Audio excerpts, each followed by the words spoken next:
Rickshaw here. It's the 5th of December, and we got a little bit of a breezy day. And it's kind of nice. It's not too hot. Got up this morning a little bit early, and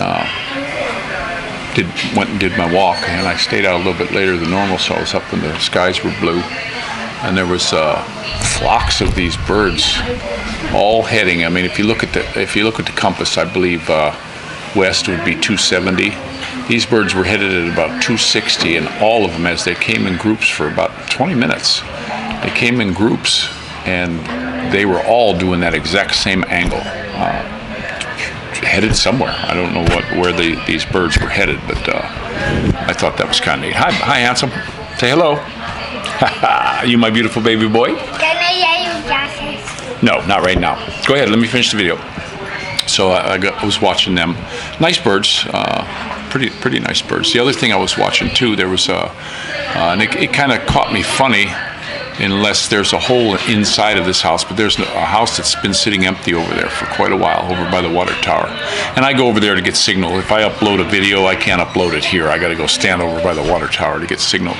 But if you look at this house across the street, the green one, and you see, I don't know if you can see this area up on the corner, there's a hole there in the soffit, and a bunch of these little tiny bats, about as big as a sparrow, and I'd say right around 25 of them I watched flying in. It was time for them to go to bed, and they were landing on the side of that, and then they were climbing in through that hole, and they were coming like in pairs. It was pretty funny. They were coming in pairs and going inside this house, and I was thinking, boy, usually they try to find a cool place to go sleep. I think that would be awful hot up in there above the ceiling, but unless there's a hole in the ceiling and they're going down inside the unit and hanging off in there somewhere. But that was kind of odd when I saw that today. I remember when I was living in the Midwest, found a bat cave. I was actually very surprised how many thousands and thousands of bats.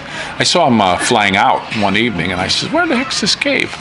Well, it was all behind bushes and stuff like that. And once I got these bushes and jaggers cleared out, you were able to get on your hands and knees and go in there. And the guano, I remember shoveling out tons of that stuff, filling up bags and selling them to the plant stores and stuff. And they were selling those little bags. I was getting big potato sacks full of this guano, and there was tons of it, tons and tons and tons of the stuff. So I did that for a year. I was hauling that stuff out every time I needed money. I'd go fill up another potato sack and take it down to the flower stores and sell it. But they're going to have some guano in that house, I think, probably already. But there's a few empties still around here. The people, probably OFWs or something like that. But another thing that happened today, I thought was kind of, when they do these neighborhoods, like they'll give these block numbers, and like block 1 and block 2. Let's say like this side, for example, is block 1, and then that side over there would be block 2 on the same street. So actually the next street over is still block 1, and this is still block 1, and then it would be block 2, and then on the other back side of these houses on the next street. That makes it hard for the delivery men. If people don't, and a lot of people don't put the street name on. Every time I get an order, I have the street name, so they can just drive in here. They see the street and they turn. They know they're in the right section. And but there was a driver here a little bit ago. He's looking all over for for this house number, because it jumps from the one number and then it'll jump 2 numbers. Well, it's because it's on the next street. So why they do that, I don't know. Hey, there's my beautiful baby. How are you doing today? Good. Yes, we have to upgrade her memory card because the teacher is filling her head full of stuff. So we're going to get you a 1 terabyte card. I ordered your Christmas present today.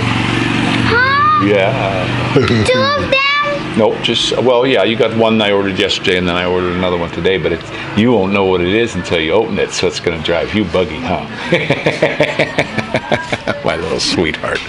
Jeez, my little sweetie. But, we're just having a nice, easy day. I'm going to tutor next. I get an hour of tutoring a week. And we also got my sweetie's big doctor's appointment is is Monday. So we're going to be doing that coming up, and then we got our big day. We got to run down the embassy and get some paperwork done. Finish all the little dumb stuff I got figured out, and then we're going to stay up around that area and do some more Christmas shopping. We got a area where we go where the people are not doing very well as a group. A lot of them were off work for so long. Kids are looking malnourished and stuff. The one family we were helping, actually somebody from the barangay took them into their own home. These people were in dire straits and living in that little tiny thing, not as big as the footprint of my car. They were all living in there, and somebody was touched and took them into their own home. So I was really glad to hear that things are going to be going better for all them kids. So, but we're going to go down to Divisoria, and we're going to get. We were thinking of getting rice and like a spaghetti dinner thing and stuff like that. But I still told Faye, with the little kids, I'd like to find some toys. I'd like to get them a few toys and stuff like that, because kids, that food ain't gonna be too hot for them. But we'll get them some toys, and if I see some cool stuff, we have a lot of clothes here too that we give away all the time from our kids. Instead of giving them to like the sisters and all of them, they're all doing pretty well with their kids and stuff. We go find these people that aren't doing too hot, and they're glad to get it. They're glad to get the kind of like hand-me-downs, because our kids don't really trash their clothes too much. It's not. And if they're all stained up or something, we don't give anything like that. I just use it as a rag when I'm changing oil or something. But if they're in pretty good shape yet, which most of them are, then we go ahead and give it to a lot of these little kids, and we go over. It's so cute, because every time we go over there, we see them wearing stuff that our kids had a year or so ago. So it's kind of makes you feel a little bit good, and they're using them. That's the thing. That's what I like to see, that they're going to get some use out of that stuff. But that's about what we're doing today. It's the start of the weekend, and I'm going to have to get ready for my Tagalog class. And the bat, that little tiny bat, what was that? Paniki. It was panikis that was climbing in that. And I don't know what it is for whole, but I'll learn. All right, guys, this is Rick Shaw. Don't forget to take care of each other and pray for each other. Rick Shaw out.